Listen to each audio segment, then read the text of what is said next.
Voltando, amiguinho, eu tinha chegado numa equação aqui embaixo no vídeo anterior, agora eu copiei ela aqui em cima de volta e vou continuar o desenvolvimento dela.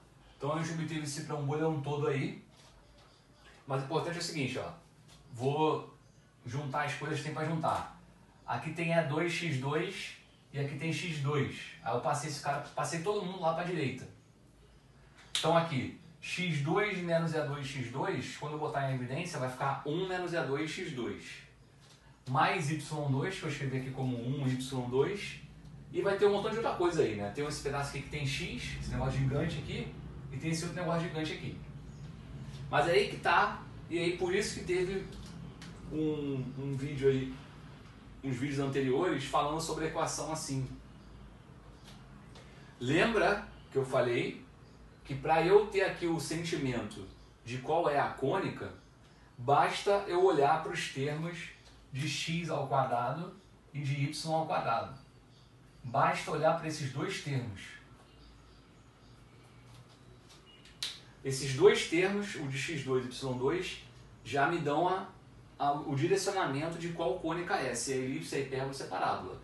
Tem alguns casos que a gente viu lá que a gente tem figura degenerada, mas eu já construí, lembra que essa conta eu já construí com a definição da cônica. Então não tem como o negócio dar um conjunto vazio, por exemplo. Que nem tem um caso degenerado lá, quando a gente pega a equação geral, que dá conjunto vazio, por exemplo. Não tem como dar conjunto vazio porque eu já parti de um desenho. Então, aqui eu sempre vou estar no caso bonito. E aí observe o seguinte, ó, olha só o que eu disse aqui. Se o E for igual a zero, a cônica definida desse jeito gera uma circunferência. De fato vai gerar uma circunferência. Por quê? Se o E for igual a zero, isso aqui vai virar 1. Então, E igual a zero, o que vai acontecer? Isso aqui vai dar 1x2 e o outro é 1y2. Mais um montão de coisa que não importa. O que está acontecendo? O coeficiente de x ao quadrado e o coeficiente de y ao quadrado são iguais. Isso, pelo que a gente viu da teoria de equação geral, é justamente o caso da circunferência. Então, se o E é igual a zero, eu tenho uma circunferência. Está coerente. E se o E for menor que 1? Bom, se o E for menor que 1, 1 menos E2 vai dar positivo, porque imagina, pensa num exemplo aí, o E menor que 1 pode ser um meio. 1 menos meio ao quadrado é 1 menos 1/4. Então é um número maior que 1. Porém, com certeza não é 1, né? Então aqui eu vou ter um cara, vai ficar 1 menos E2, x2, e o outro lá é 1y2. O importante é o seguinte, como isso aqui não é zero, isso aqui não é 1. Então, com certeza, esse número e esse número, eles são diferentes.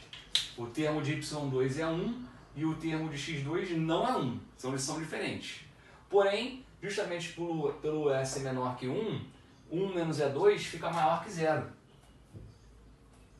Então, isso aqui é maior que 0, isso aqui é maior que 0. O que significa isso? Os termos de x2 e y2 valem... os termos de x2 e y2 têm o mesmo sinal, mas são diferentes.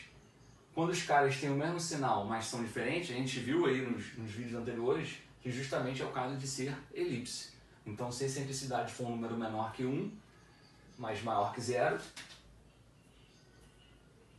eu tenho uma elipse de fato. Agora o caso do E igual a 1. O que vai acontecer se o E for igual a 1? Se o E for igual a 1, isso aqui vai dar 0.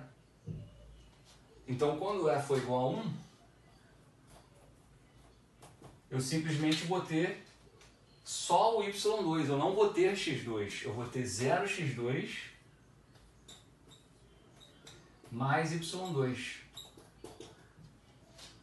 E que a gente viu sobre isso? A parábola é justamente, na equação da parábola, é justamente quando alguém está ao quadrado e o outro não.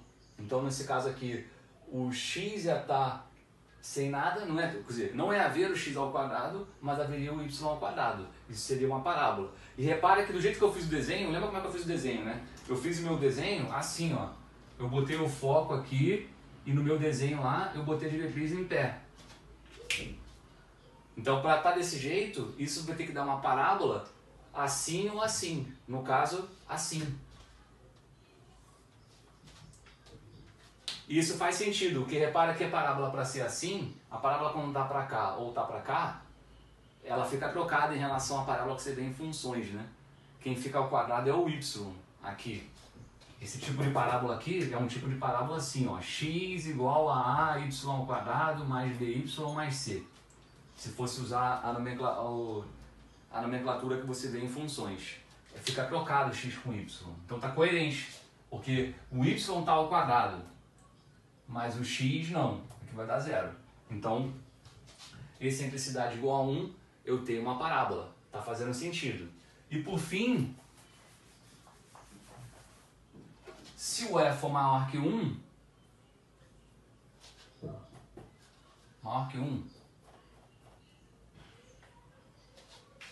se o e for maior que 1, 1 menos E2 vai ficar negativo agora. Esse cara, 1 menos E2 x2 mais y2. O que vai acontecer agora? Se o e for maior que 1, vamos supor que o e fosse 2, por exemplo. Vai ficar 1 menos 2 ao quadrado, 1 menos 4, vai dar menos 3. Então isso aqui fica negativo.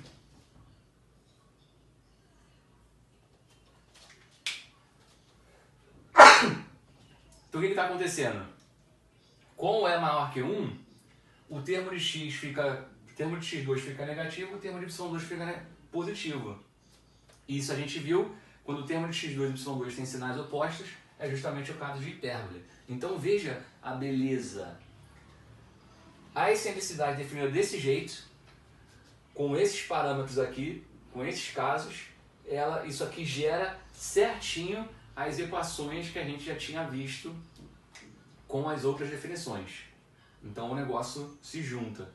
Então eu posso realmente definir as cônicas de uma maneira só. Então todas elas, elipse, hipérbole, circunferência e parábola, eu tenho uma definição só, uma definição unificada, e aí a diferença entre uma figura e outra fica no valor da excentricidade. Todas elas se definem a partir disso, foco, diretriz, e o valor da excentricidade, dependendo se está encaixado aqui, aqui, aqui ou aqui, é o que diz qual é de fato o desenho. Beleza? Isso é belíssimo. Valeu!